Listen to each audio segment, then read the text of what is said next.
Hello everyone, welcome to this channel SKD mechanical.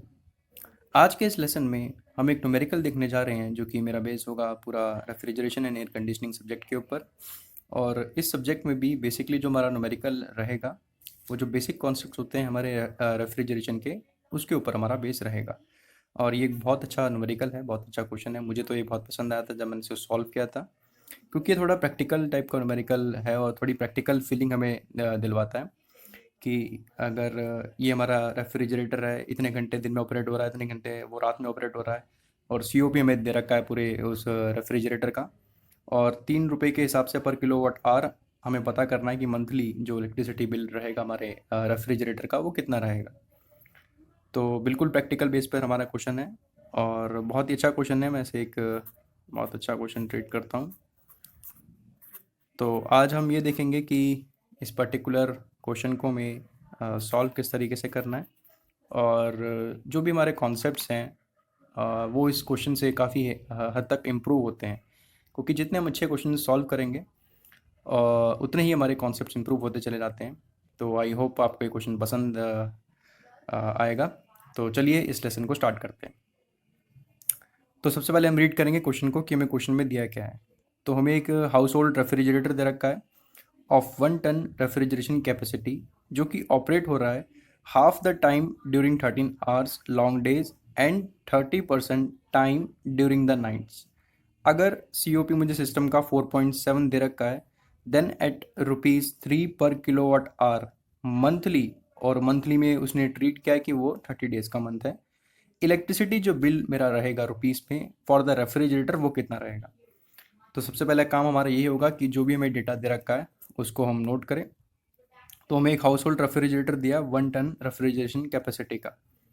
तो अगर मैं इसमें नोट करूं कि हमें दिया क्या है, सो गिवन पैरामीटर्स की अगर मैं बात करूं तो मुझे कैपेसिटी दे रखी है, यानी कि मुझे रेफ्रिजरेशन कैपेसिटी दे रखी है जो कि 1 टन ऑफ रेफ्रिजरेशन दी हुई है। मैं जानता हूँ 1 टन ऑफ रेफ्रिजरेशन, जो मैं ऑलरेडी प्रीवियस वीडियो में बता चुका था कि ये होता कितना है।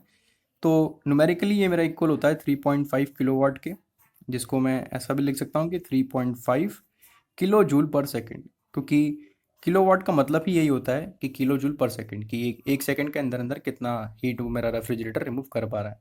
तो ये में दिया हुआ है रेफ्रिजरेशन कैपेसिटी, इसका मतलब ही यही होता है हमारा। ओके, उसके बाद दिया हुआ है कि वो जो हमारा हाउस होल्ड रेफ्रिजरेटर है वो ऑपरेट हो रहा है half the time during 13 hours long days and 30% time during the nights. तो सबसे पहले तो आप इस स्टेटमेंट को पढ़ के ही कन्फ्यूज हो गए होगे कि इस स्टेटमेंट का मतलब क्या है। तो एक एक वर्ड को हम ध्यान ध्यान से समझेंगे कि वो बोलना क्या चाह रहा है। वो बोलना ये चाह रहा है कि हमारा जो हाउस होल्ड रेफ्रिजरेटर है वो ऑपरेट हो रहा है half the time during 13 hours long days. तो सबसे पहले हम ये देखेंगे कि पर डे में हमारा रेफ्रिजरेटर ऑपरेट कितने घंटे हो रहा है। तो अगर मैं देखूँ पर डे, हम जानते हैं घंटे एक दिन में 24 घंटे होते हैं। सो पर डे हमारे पास है 24 आवर्स। अब उसने कहा क्या है, उसने ये कहा है कि हमारा रेफ्रिजरेटर ऑपरेट हो रहा है half the time during 13 hours long days. अब हम जानते हैं दिन में एक पर्टिकुलर डे में कुछ टाइम हमें दिन देखने को मिलता है और कुछ टाइम पीरियड तक हमें रात देखने को मिलती है।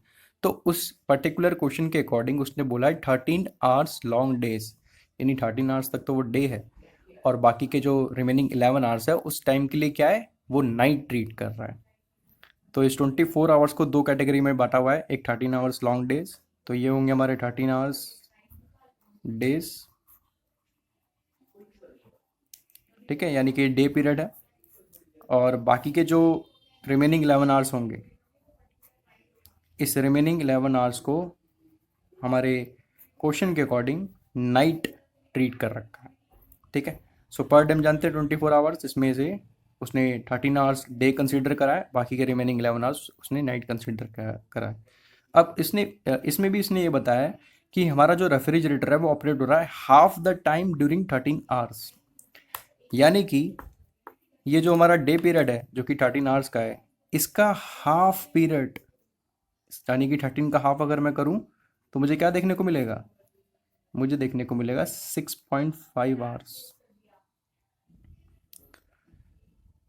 सो 13 का हाफ होगा 6.5 आवर्स, यानी कि दिन जो डे पीरियड है उस डे पीरियड में हमारा जो रेफ्रिजरेटर है वो ऑपरेट हो रहा है 6.5 आवर्स के लिए। ठीक है। और उसने ये दिया था कि 30% टाइम वो ऑपरेट हो रहा है ड्यूरिंग द नाइट, यानी कि हमारा जो रेफ्रिजरेटर है वो 30% टाइम ऑपरेट हो रहा है ड्यूरिंग द नाइट। अब 30% किसका? 30% उस टाइम पीरियड का जिस टाइम पीरियड के लिए वो नाइट है, यानी कि मुझे 30% देना पड़ेगा किसका? 11 का, जो कि होगा मेरा 0.3 इंटू 11। ठीक है, जो कि मेरा निकल कर आएगा 3.3 आवर्स के इक्वल। ओके गाइस, तो इस स्टेटमेंट को समझना बहुत ज़रूरी था, क्योंकि ये बहुत समझ लीजिए इंपॉर्टेंट स्टेटमेंट है इस क्वेश्चन की। अगर आपको ये स्टेटमेंट ही समझ नहीं आएगी तो बाकी का क्वेश्चन तो दूर की बात है। तो एक बार मैं फिर बता देता हूँ। इस क्वेश्चन के अकॉर्डिंग उसने ये कहा है कि अगर एक दिन में हम जानते हैं 24 घंटे होते हैं, तो 13 आवर्स उसने डे कंसिडर करा, यानी कि 13 घंटे दिन है। बाकी के जो बचे 11 घंटे 11 आवर्स उसने नाइट कंसिडर करा है। अब उसने ये कहा है कि हमारा जो रेफ्रिजरेटर है वो ऑपरेट हो रहा है half the time during 13 hours, यानी कि जो 13 आवर्स डे है इस 13 का हाफ अगर मैं करूँ, यानी कि 6.5 आवर्स जो निकल कर आएगा, तो इस टाइम पीरियड के लिए डे पीरियड के अंदर इस 6.5 आवर्स में मेरा रेफ्रिजरेटर ऑपरेट हो रहा है। नाइट में वो कब ऑपरेट हो रहा है? नाइट का जो टाइम पीरियड है वो 11 आवर्स है।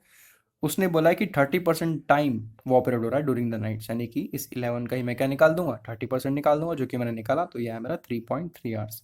अगर मैं देखूं कि total number of hours, total number of hours for which hour refrigerator is operating, तो इन दोनों का सम होगा, यानी कि 6.5 प्लस में 3.3। तो हम कर लेते हैं, ये मेरा 6.5 है और ये मेरा 3.3 है। 5 + 3 8, 6 + 3 9। तो ये मेरा निकल कर आएगा 9.8 आवर्स के इक्वल। ओके, सो 9.8 आवर्स पर डे, एक दिन में 9.8 आवर्स के लिए मेरा रेफ्रिजरेटर क्या हो रहा है? ऑपरेट हो रहा है। ठीक है गाइस, तो ये स्टेटमेंट बहुत ज़्यादा ज़रूरी है आपको समझना कि एक दिन में मेरा रेफ्रिजरेटर ऑपरेट कितनी देर तक हो रहा है। तो मैंने सॉल्व किया पूरा न्यूमेरिकली, उनको ऐड किया, तो निकल कर आया कि total number of hours for which our refrigerator is operating in a single day, ये बात हो रही है केवल एक दिन की। सो वो जो हमारा रेफ्रिजरेटर है वो ऑपरेट हो रहा है 9.8 आवर्स पर डे। ओके, कि मेरा जो रेफ्रिजरेटर है वो एक दिन में 9.8 आवर्स के लिए ऑपरेट हो रहा है। तो ये आपको बहुत ज़्यादा ज़रूरी था समझना, जो कि मैंने यहाँ पर एक्सप्लेन कर दिया है। अब इसके बाद हमें क्या दे रखा है? इसके बाद हमें दे रखा है सीओपी। सीओपी हम जानते हैं, या तो हम refrigeration effect to that of work input ले लेते हैं,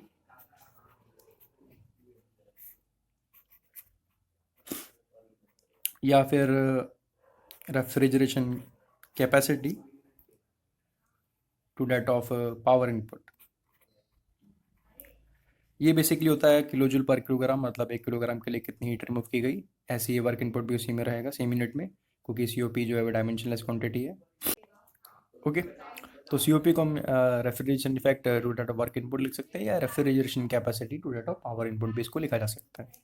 तो हम कौन सा यूज़ करेंगे? हम यूज़ करेंगे इस वाले फॉर्मूले को, क्योंकि हमें रेफ्रिजरेशन कैपेसिटी दिया है, रेफ्रिजरेशन इफेक्ट हमें नहीं मालूम, और सीओपी में दिया हुआ है।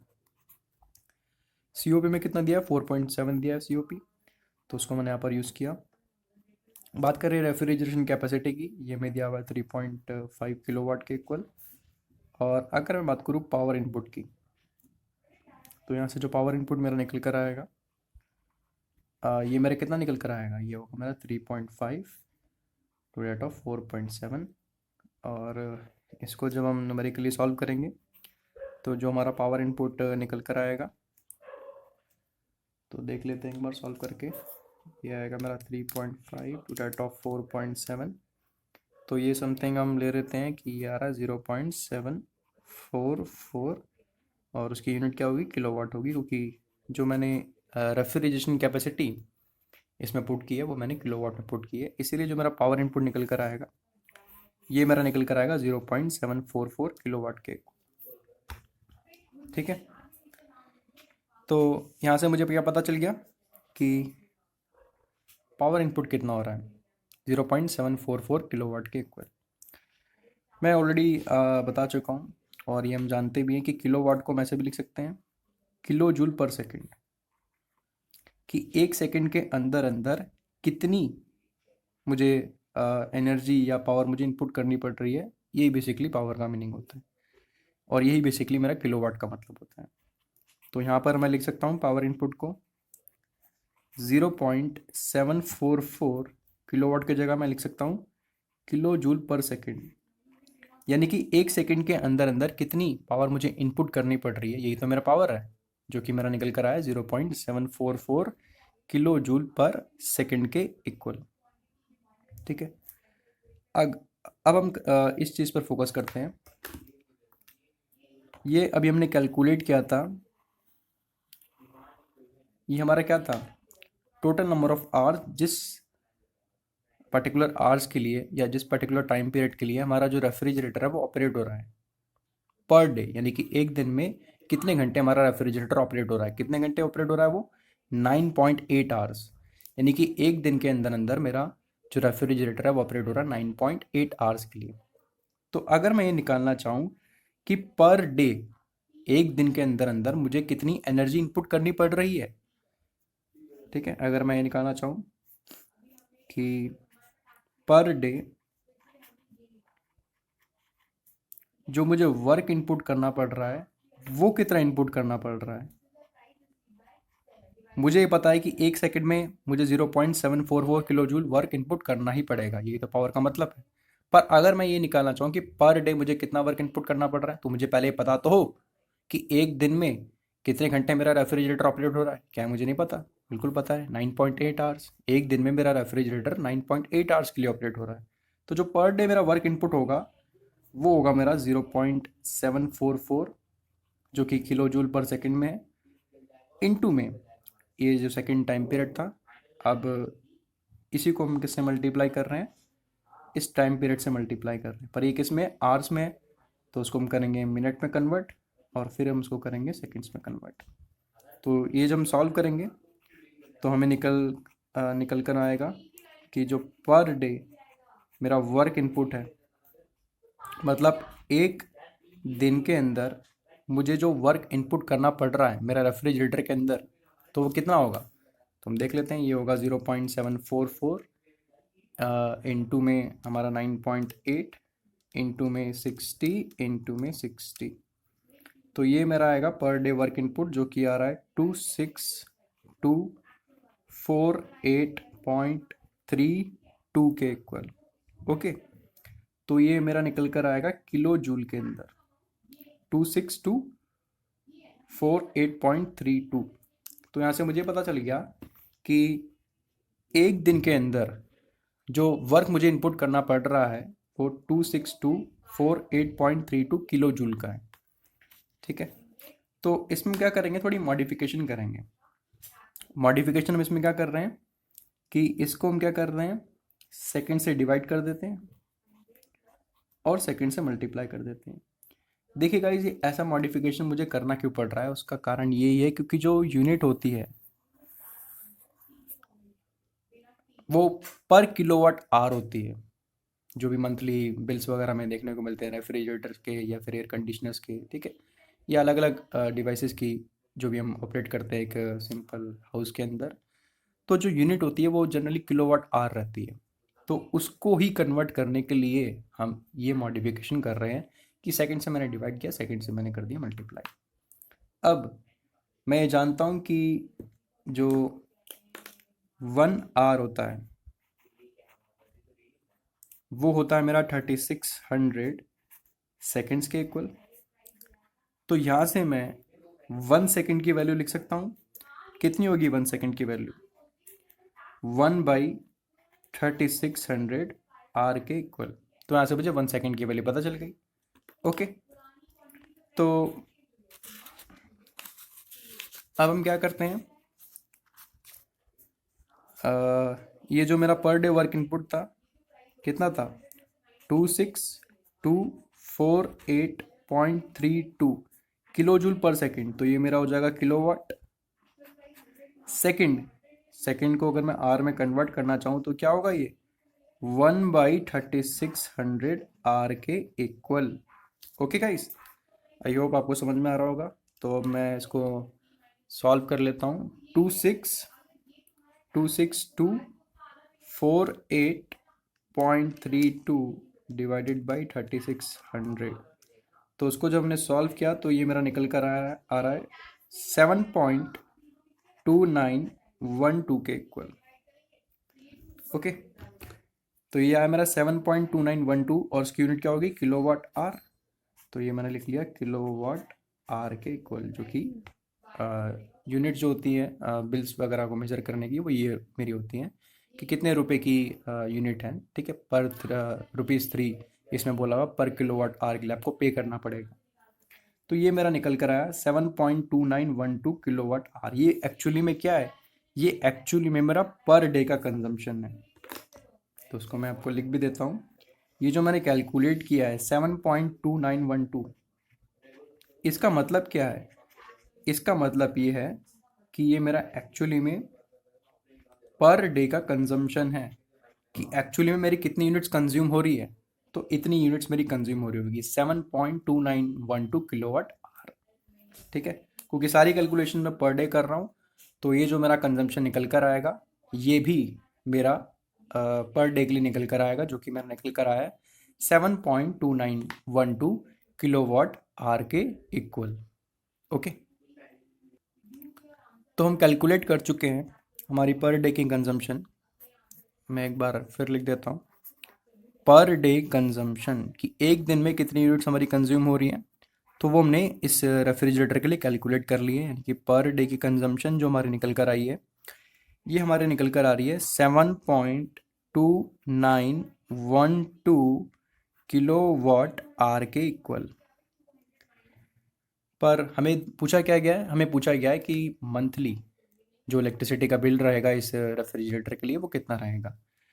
तो अगर मैं ये पर डे की कंजम्पशन थी, मंथली कैलकुलेट करना चाहूँ कि जो मंथली मेरी कंजम्पशन रहेगी वो कितनी रहेगी, तो उसने ये बोल रखा है कि आपको मंथ में जो नंबर ऑफ डेज ट्रीट करने हैं, वो कितने डेज ट्रीट करने हैं आपको, 30 डेज। यानी कि एक महीना आपको 30 दिन का मान के चलना है। तो मंथली जो कंजम्पशन होगी ये थी मेरी पर डे के लिए। अगर यही मैं मंथली कंजम्पशन निकालना चाहूँ तो मैं इस 7.2912 को 30 से मल्टीप्लाई कर दूंगा। तो चलिए गाइस, ये भी कर लेते हैं कि ये था मेरा 7.2912 और इसको मल्टीप्लाई करेंगे 30 से। तो ये मेरा निकल कर आएगा अराउंड 218.736 किलोवाट आवर के इक्वल। तो पहले मैंने निकाली थी पर डे की कंजम्पशन। अब जो मैंने कैलकुलेट की है मेरी मंथली कंजम्पशन है, कि एक मंथ में यानी कि 30 डेज में मेरी कितनी यूनिट्स कंज्यूम हो रही है, वो मेरी इतनी यूनिट्स कंज्यूम हो रही है, यानी कि 218.736 किलोवाट आवर के इक्वल। अब मुझे एक चीज़ और दे रखी है, मुझे दिया हुआ है कि 1 किलोवाट आवर का जो प्राइस दिया हुआ है मुझे, वो दिया हुआ है ₹3, यानी कि वी आर गिवन ₹3 पर किलोवाट आवर। कि अगर आप 1 किलोवाट आवर मतलब इस यूनिट को यूज़ करते हो तो आपको ₹3 पे करना पड़ेगा। ये मुझे दिया हुआ है क्वेश्चन में, आपने देख ऑलरेडी मैं बता चुका हूँ, आपने देख भी लिया होगा। ओके, तो ये दिया मुझे पर किलोवाट आवर का। एक्चुअल में जो मेरी यूनिट्स कंज्यूम हो रही है वो कितनी हो रही है मंथ में, 218.736 किलोवाट आवर। तो यहाँ से मैं कैलकुलेट कर सकता हूँ कि जो मंथली मेरा बिल आएगा वो कितना आएगा। तो अगर मैं यहाँ से कैलकुलेट करूँ मंथली बिल, तो ये मेरी यूनिट्स है जो मेरी कंज्यूम हो रही है, यानी कि 218.736 किलोवाट आवर के इक्वल। और इसको मैं इंटू करूँगा किससे, ₹3 को, क्योंकि ये प्राइस मुझे दे रखा है जो जनरली अलग अलग होता है, कहीं पे 3 यूनिट, कहीं पे 3 रुपये, कहीं पे 4 रुपये, वो वेरी करता है। मुझे क्वेश्चन में दिया हुआ है 3 रुपये, तो मैं इसको यूज़ करूँगा 3 रुपीज़ पर किलोवाट आवर के लिए। तो पर किलोवाट आवर के लिए आपको 3 रुपये पे करना पड़ेगा। तो इतनी के लिए आपको कितना पे करना पड़ेगा, डायरेक्ट हम मल्टीप्लाई कर देंगे। तो ये किलोवाट आवर मेरा कैंसिल हो जाएगा। अब इसी को मुझे बस मल्टीप्लाई करना है, किससे, 3 से मुझे मल्टीप्लाई कर देना है, यानी कि 218.736 इंटू में 3। तो इसको मैंने मल्टीप्लाई करा, जो कि मेरा निकल कर आया 656.208 रुपीज़। तो ये जो बेसिकली क्वेश्चन मुझे दिया हुआ था, ये एक एनईटी टाइप क्वेश्चन था। आपको इंटीजर में इसको पुट करना है, तो ये आपको पुट करना पड़ेगा। अगर वो बोलता है कि आपको एग्जैक्ट आंसर चाहिए अप टू वन इंटीजर या 1 डेसिमल प्लेसेस तक, तो आप सिंपली इसको पुट कर सकते हैं 656.2 रुपीज़। ठीक है। तो फाइनली जो मेरा आंसर होगा इस पर्टिकुलर क्वेश्चन के लिए, कि जो मंथली बिल मेरा आएगा इस क्वेश्चन के अकॉर्डिंग, तो वो जो मेरा मंथली बिल निकल कर आएगा, वो मेरा निकल कर आएगा 656.2 रुपीज़। तो ये होगा मेरा गाइस फाइनल आंसर इस पर्टिकुलर न्यूमेरिकल के लिए, जो कि बेसिकली एक न्यूमेरिकल था एनईडी टाइप का। यानी कि इसमें आपको क्या करना होता है कि जो भी आपका आंसर आता है उसको इंटीजर में, मतलब न्यूमेरिकली आपको कीबोर्ड दे रखा होता है, उसको यूज़ करके आपको इनपुट करना होता है अपने आंसर को। तो आप इस आंसर को इनपुट करेंगे अगर उसने कहा है कि आपको एग्जैक्ट चाहिए अप टू 1 डेसिमल प्लेसेस तक, 2 डेसिमल प्लेसेस तक चाहिए तभी मेरे ख्याल से ये रहेगा। अगर बोलता है 3 तक चाहिए तो आप आगे देख सकते हैं। ठीक है। तो ये था मेरा मंथली बिल। बेसिक मेरा पर्पस था इस क्वेश्चन को लेने का कि आपके जो कॉन्सेप्ट हैं वो इम्प्रूव हो सके, क्योंकि ये मुझे क्वेश्चन बेहद पसंद आया था जब मैंने इसको सॉल्व किया था। तो आई होप आपने इस वीडियो को इन्जॉय करा होगा, क्योंकि बहुत ही मज़ेदार क्वेश्चन था। और मैं सोच रहा हूँ कि कुछ और मज़ेदार क्वेश्चन इस टाइप के मैं सॉल्व करूँ, खासकर इस refrigeration and air conditioning subject से रिलेटेड। तो अगर आपको ये वीडियो अच्छा लगा हो तो उसको ज़रूर लाइक करें और ज़्यादा से ज़्यादा शेयर करें और सब्सक्राइब करना ना भूलें। Thank you.